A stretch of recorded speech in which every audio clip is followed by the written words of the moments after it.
Hello. Let's learn about local taxes and the types of assessments communities levy.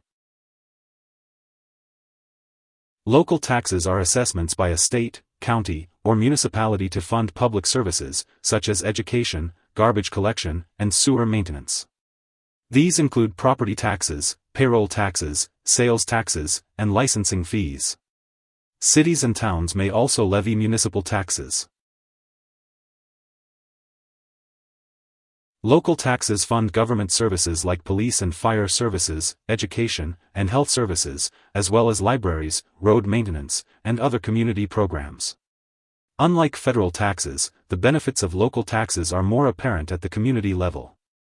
Types of local taxes include personal income tax, corporate income tax, estate tax, fuel tax, and sales tax. The largest tax bill most people receive is the local residential property tax, which is based on the assessed value of their homes. Each state establishes guidelines for local governments to impose property taxes. In addition to income and sales taxes, states and cities may impose local wage taxes or school district taxes to fund education costs. Sales tax is imposed on goods and services sold within a state or municipality, while some states have a use tax on items purchased outside the state. Municipal governments issue bonds to fund capital projects, which are repaid through local taxes. Investors purchase these bonds to lend money to the government.